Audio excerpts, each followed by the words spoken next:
All right, let's start. Good morning, everyone. Welcoming all to Sustainability Week Day 1. As we all are aware, our today's theme is global warming. To brief you about global warming, we have Mr. Suhas Inamdar here, the Head of Technical Support and Planning from Wasl Properties. Thank you, Mr. Suhas, for joining with us today. I will leave it to you now.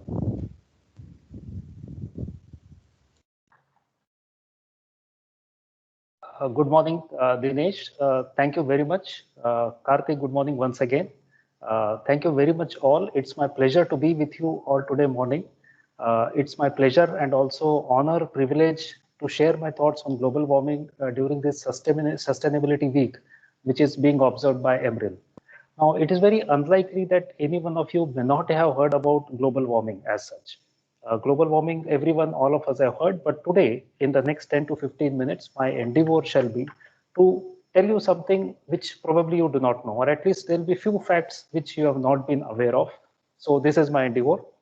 Let's get to the basics, because many of the concepts, if they are explained in the very simple terms, probably they really straight go into the head. So we'll quickly cover what is global warming, why it happens, what are the impacts so far, what has happened, what is likely to happen in future, which will be scary, of course, and then finally what we can do about it, how we can stop it. So this is the structure of my 10 to 15 minutes of this brief talk. So first, what is global warming? Global warming is the average increase of temperature of Earth. So over a period of time, the Earth's temperature is increasing. Now, why it is being so special or something being said about it? Now, normally what happens is that the sun's rays, they fall on the Earth and they are reflected back into the atmosphere. So the light, the sun's rays, the light as well as the heat which comes and falls on the Earth is also getting dissipated back. However, ever since the industrialization has happened around 100, 200 years back, there have been certain greenhouse gases which have formed a layer over the surface of the Earth. And as a result of it, the sun's rays, they penetrate through this layer, they fall onto the Earth, but when they are getting rebound, when they go back, they are getting trapped. So there is not enough strength in the heat and the light rays to go back into the atmosphere. As a result, they remain within this atmosphere itself, and then slowly the temperature rises. Now, what happens if the temperature rises? What is the big deal about it? Now, all of us know that the North Pole is all covered with ice. So as the temperature rises, the ice starts melting. Okay, so then the sea level rises. Up to here, all of us probably have heard about it. So let's go to some statistics, and statistics is always very interesting. The temperature of Earth has risen by around 1.2 degrees since 19th century. That's around last 100, 150 years or 200 years. The temperature has risen by 1.2 degrees. Now you might say 1.2 degrees. I mean, that's negligible. That's nothing. But then consider the size of Earth that you're talking about. Now we are all in facilities management, so we know, for example, if any tenant's apartment, if there is a 50-liter of geyser, and if there is suddenly a 200 liters of geyser, it takes time to get heated up. The water takes more time to get heated up because the mass is more. And when you talk about the mass of the Earth, it is 5.4 into 10 to the power 24 kilograms. Now imagine that huge mass of Earth, incidentally, out of which around 25% of it is only the land and remaining is all water, which is in sea, which is the oceans. Now that entire mass has risen by 1.2 degrees. So imagine the amount of heat that must have been retained into this. Now what happens because of this? Sorry. When the temperature rises, then there will be a lot of changes in the cycle of how the rainfalls will happen, how the droughts will happen, how the floods will happen, because they were set as per certain typical conditions earlier. And now suddenly these disturbances, there will be several fronts the disturbances will happen. And some of them we will see now. So the main reason why the temperatures have started rising, there are probably two reasons. There could be multiple reasons. So let us talk about the main reasons. The main reason is one, because there have been some greenhouse gases formed. What are the greenhouse gases? These are carbon dioxide, methane, and chlorofluorocarbons, as we call them. So among the team, whoever is into the AC maintenance, they might call something earlier. We used to use the gas called Freon 12, Freon 22, and all those. Now those gases have been banned. The reason for this is because these gases are a very strong global warming greenhouse gases. That means when these gases are leaked into the atmosphere, they form a layer over Earth, and as a result of which the heat gets trapped into the Earth. So this has been banned. What about carbon dioxide? How does carbon dioxide come? Carbon dioxide comes when there is a coal is being burnt, and coal burning, I mean, this is something the most disastrous thing that has ever happened in the history of mankind in industrialization. Whenever you burn the fuel, which is coal, gas, or whatever the petroleum products and all, then it emits carbon dioxide. As simple as that. Now you will be pained to know, surprised to know that the entire electricity that is being generated all over the world, as of today now, around 35 to 40% of it is still coming from coal. I mean, earlier it was much higher, maybe around 60%, maybe around 30, 40 years ago. The percentage of energy, electricity that is generated through the coal, the thermal power plants. When you say thermal power plant, there is nothing. Thermal power plant has got tons and tons of coal is burnt there day in and day out. And when coal is burnt, simple, carbon plus oxygen gives carbon dioxide. So this was a big problem. And that is why now the thrust is coming on the clean energy, which we call nuclear, I mean, which is the solar energy, the hydel energy, the wind energy, and all these types of energies. So carbon dioxide is formed because of the industrialized activities, whatever are there. The second is about the methane. Methane happens from the food wastage.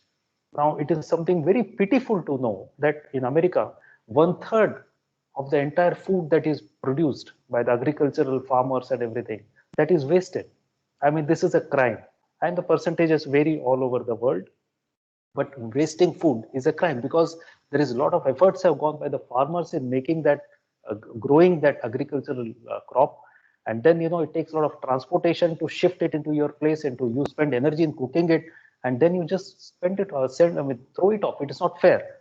Moreover, when these food in large quantities, when it is being sent into the garbage bins and trucks and all in the landfills, they all go into a place called landfill where all the trash is dumped. They emit something called methane gas. Now, methane is the second important responsible factor for the greenhouse gases. So wasting food, apart from being a crime, it's not really good activity. It also is responsible for the greenhouse gases that are formed in the atmosphere.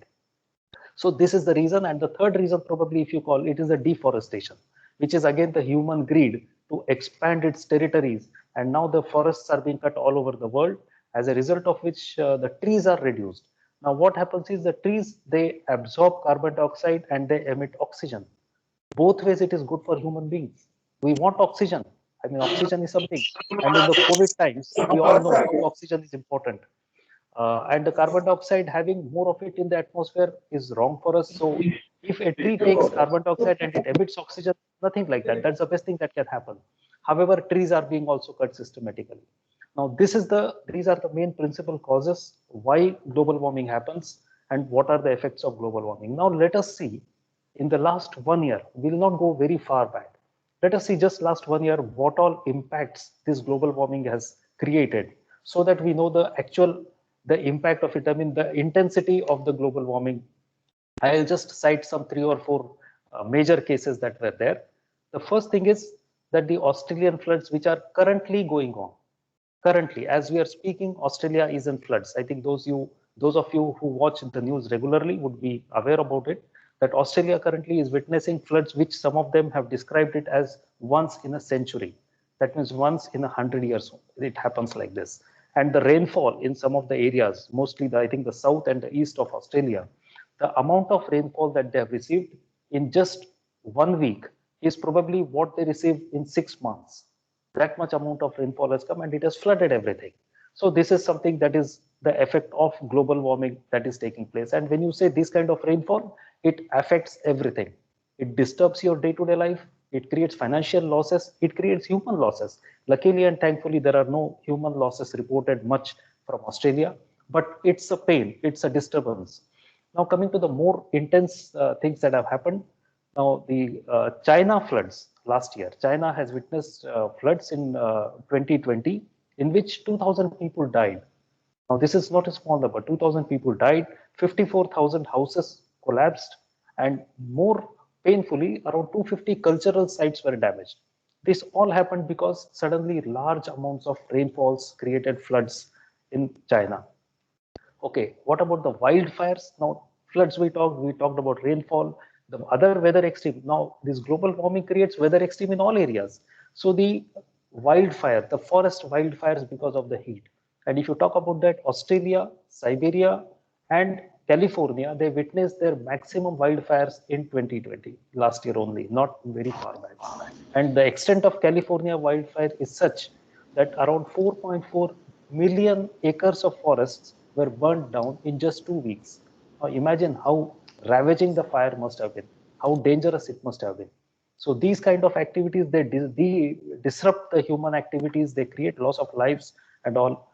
Also last year, there was a cyclone called Amphan cyclone. I think you might have heard about it.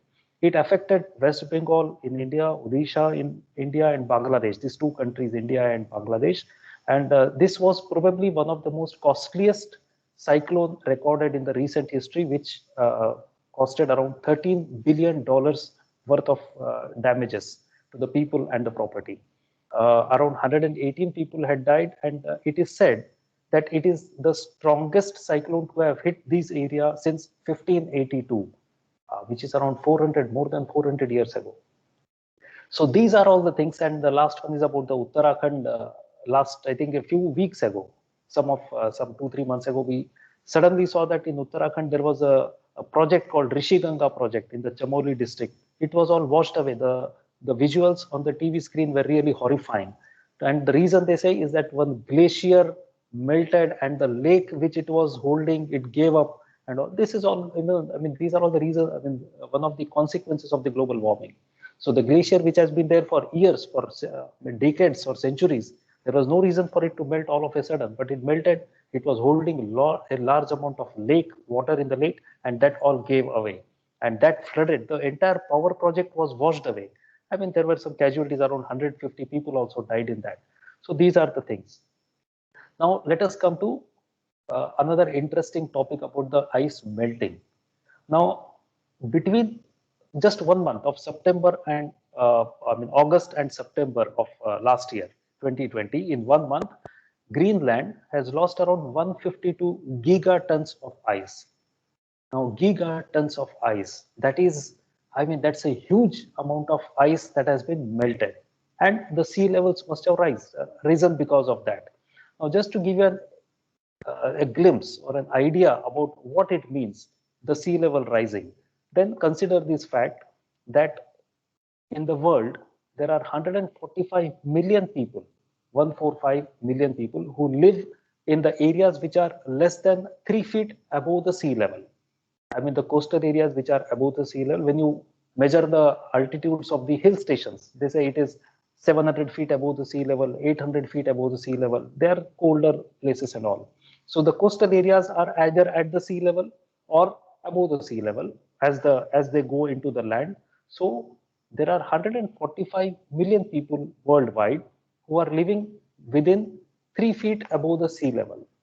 And there are around 800 million people who are living within 30 feet above the sea level. And now coming back to the Greenland's ice case, if the entire ice which is there in the Greenland, if it were to melt, the sea levels would rise by 20 feet. Now imagine, that means this is straight away affecting around 600 to 700 million people in the world, which is almost 10% of the population of the world. Now they have to be relocated, that the entire property, the asset, the agriculture, if it is there, that becomes unusable. I mean, it will not be there. It will become into sea straight away. Those of you who might have heard about Venice, Venice is a city which is a unique city in the world where there are no buses, cars, people go in boats. Every family has got 1, 2, 3 boats based on the number of members in the family. It is a city within the river. So you have house, and when you come out, there is no interlock, Sikka, and all the roads, nothing. There is only river straight away. Now, this is interesting, and it's a good picnic spot also, vacation spot. People go there and they enjoy. If any of you have a desire to visit and enjoy the beauty of Venice, please do so before 2028, another 7 years, because in 2028, Venice may disappear. It may not be there. I mean, it may not be inhabitable because the levels will rise and the city may cease to exist. Now, by 2037, it is anticipated that the entire ice in the Arctic will also be melting. That is again another disastrous consequence will be there because of that. Now, by 2050, and now these are all the predictions and the projections based on how it has been happening, how the global warming has been happening across all these years. But the disturbing and the unfortunate thing is that the predictions have to be revised very often, because the damage that has been apparently caused in the last 30 years is far more than what was anticipated 50 years ago or 100 years ago. In fact, there was no such damage anticipated, but it is accelerating at an exponential rate. So what we say will something will happen tomorrow may not happen tomorrow. It may happen today evening itself. That kind of scenario is there. But by 2050, that probably is the conservative estimate, that some of the important cities in the world, they will lose around 10 to 20% of their land. And these cities, when we talk, it is Tokyo, New York, Jakarta, Hong Kong, Mumbai, Manila, all big places. They are not small cities. And they will be, their coastal areas will be almost 10 to 20% of them will be encroached by the rising sea level waters. Now, the impact of this will be the habitation has to change. I mean, the people will have to move inside. The density of the people will increase in certain areas, and there will be droughts in Africa, in some other countries, wherever. So the people movement. So overall, there will be a huge disruption where the people will move in mass. I mean, the masses of people from communities and the cities will be, deserted, and some new cities might come up. It is also as a fancy, it is thought that the Antarctic, the whole ice will melt by 2050, and there could be a city coming up there. People can live fancily in Antarctic because there is no more ice there, something like that. Now, these are all the consequences, how it will impact you in your habits.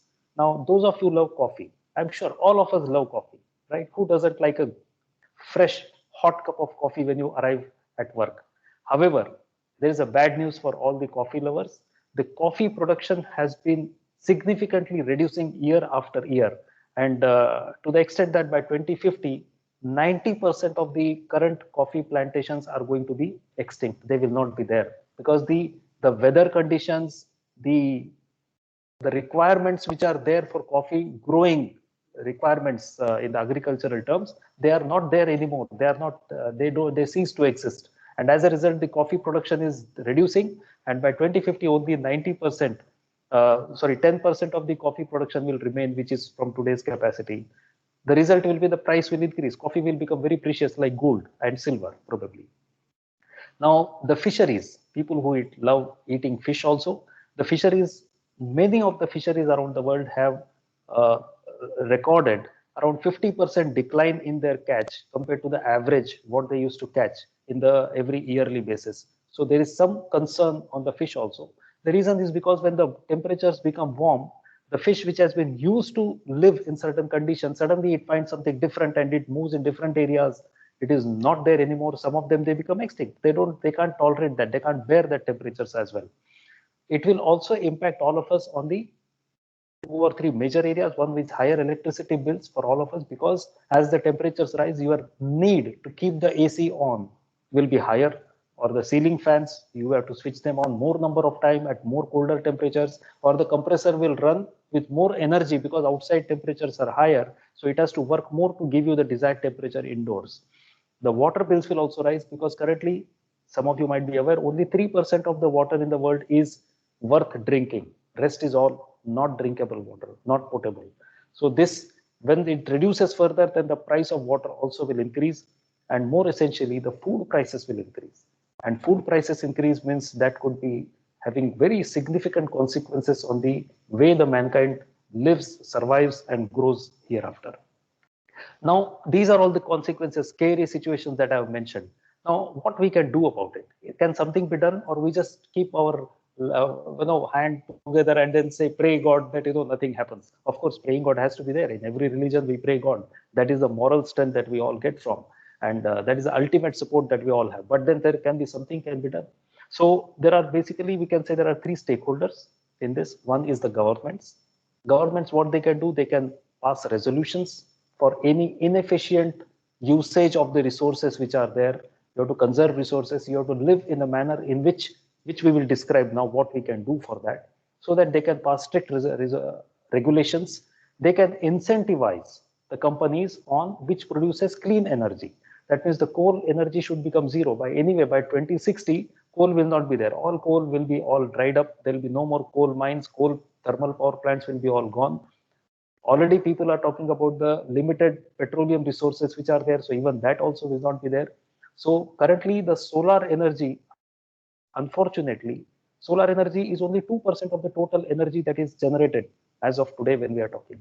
Solar energy is free, guys. You don't have to pay anyone for this. But the governments, they have to incentivize setting up solar plants. Thankfully, I mean, we are seeing the reports now on more increased frequency that some government has installed so many solar power plants at different places, whatever. So solar energy, the wind energy, hydel energy, geothermal energy, these all sustainable forms of energy resources we need to more and more use. The governments play a role by penalizing someone who is using inefficient form of energy and incentivizing someone who is using cleaner energy. What is the role of the corporate like Emerald, like any other company which is doing it? So they can do is that they can invest in this kind of energy power plants, whatever are being projected, and they can meet their requirements. They can become a zero carbon company kind of thing by which they generate the energy that is required for them. They can also do something called corporate social responsibility by which they adopt certain villages where they will install these plants and they will ensure that the electricity demands are met for that. Moreover, it is economical. I mean, there is no charge. You don't pay anyone for the wind. You don't pay anyone for the sun that you receive. You don't pay anyone for the hydel energy that is being generated. It's all natural. For coal, you have to pay. You have to buy from somewhere. For diesel, you have to pay for someone. And all other forms of energy, there is a cost associated. Here, it's a one-time cost of setting it up and only maintenance thereafter. So this is one, and they can do is spread awareness, all corporates. And that's why I congratulate once again Emerald that they have organized this week. Yesterday was the Earth Hour. I'm sure all of you have observed Earth Hour, which is 1 hour in the last Sunday of every March. This is done in the night from 8:30 to 9:30 when all the lights, non-essential lights, are switched off, so that people are reminded that, guys, if you don't do this, this may become something like a permanent feature. We go back to becoming cavemen. That is an extreme way of putting it, but to highlight and re-stress on the importance of the global warming, energy, sustainability, conservation of energy, and all that. So spreading awareness can be one. Now, we as an individual, can there be something be done about it? Because sometimes people might say there are 7.5 billion people in this world. What I can do? Yes, we can also do something. There are some things which we can do. One is minimize the use of electricity and water. I mean, when you are moving out of a room, switch off the light. It helps. It somewhere 0.00001% you are helping the global cause.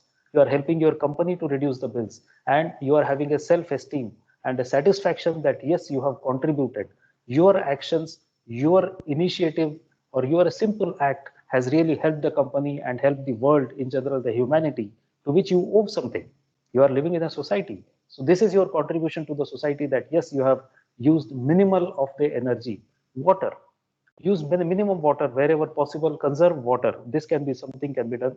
And conserve food. Don't waste food. Wasting of food is the worst thing that anyone can do. So these are the things you can do. You can do even plant a tree.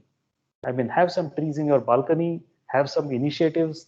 I think I'm sure Emerald can take a cue from this, and you must be already having some plantation initiatives across the year once in a while, and so that the trees keep growing and you feel happy and proud to see that this is your contribution to the society, that the trees are helping to absorb the carbon dioxide and then emit the oxygen into the atmosphere. And the last one would be to even reduce, reuse, and recycle. Now, recycle is tomorrow's subject. I'm going to talk tomorrow on recycling. What is the importance of recycling? What are the successful case studies? What can be recycled and all that? That is for tomorrow. Hope you join tomorrow as well. And lastly, before I conclude, I have already run out of my time. I've already exceeded my time. I can tell a small, it can be called as a joke or a satire or a story. A person in Karama, when he's just walking across, he finds a restaurant. And in that restaurant, there is a unique kind of board written which says that eat as much as you can and we will collect the bill from your grandson. Now, this is very unique. I mean, he never finds anything like this. So he's very happy. He's very interested.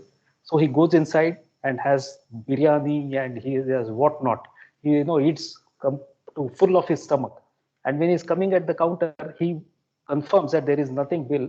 However, they submit him a bill. So he says, sorry, but this is not fair. You said that you will collect the bill from my grandson.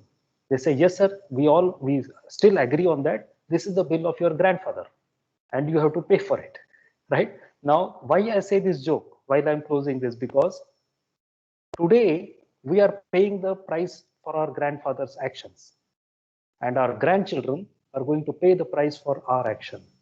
So what they have done, our forefathers as humanity, as the people earlier in the earlier centuries, earlier decades, earlier generations, now today we are in this situation where we are forced to think about this, talk about this and express our concern. But if the things continue, if we continue in the same way, then probably our grandchildren and our children, they may be facing even worse situation than what we are facing. So awareness, spreading the awareness, and I hope that we all as a humanity can definitely conquer this challenge. Also, humanity has survived all challenges it has met so far. This is one of the biggest challenge. Unfortunately, the problem is people feel it is not my problem, but they forget that we are all sharing the same earth. You can't be away. I mean, a problem for when we talk about global warming, it is not restricted to China, US, Russia, India, or whatever. It is a together problem. We all are together into this. We have only one sun. We have only one moon. We have one earth. We have the same air that we are breathing.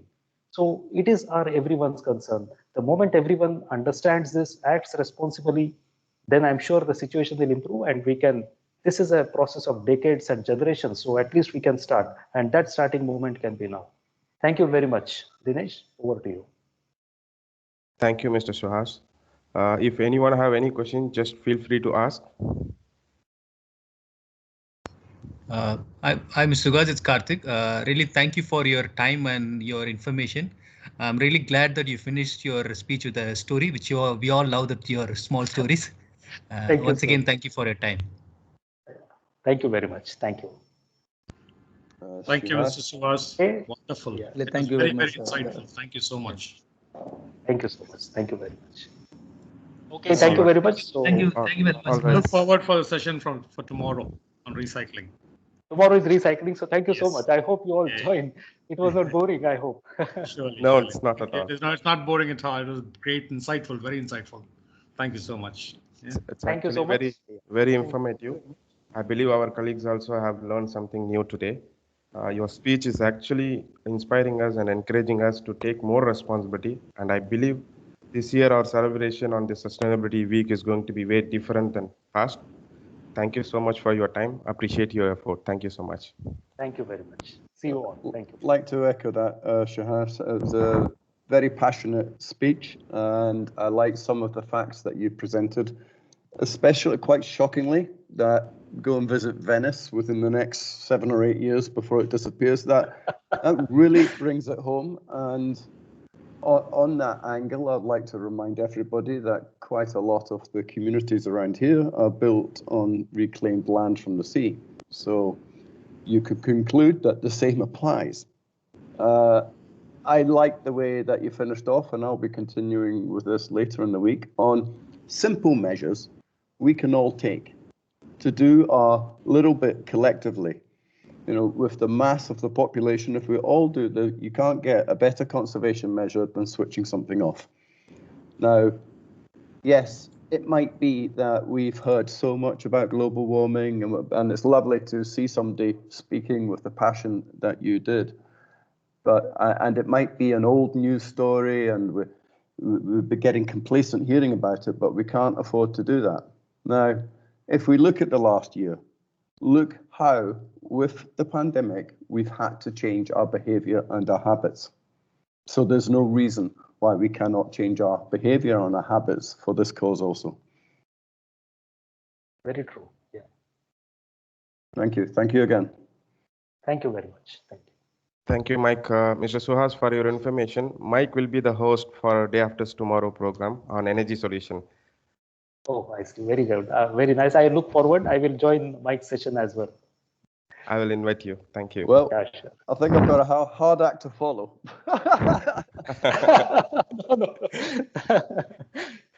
No. Okay, all right. Since everyone is here, thank you. A very big thanks to Karthik for helping our committee to reach you, to reach Mr. Suhas. Thank you. Thank you, everyone. Thank you very much. Again, see you all. Thank you very much. Yeah, bye. Thank you. Thank Thank you you. all. Thank you. Thank you very much for your support. Thank you.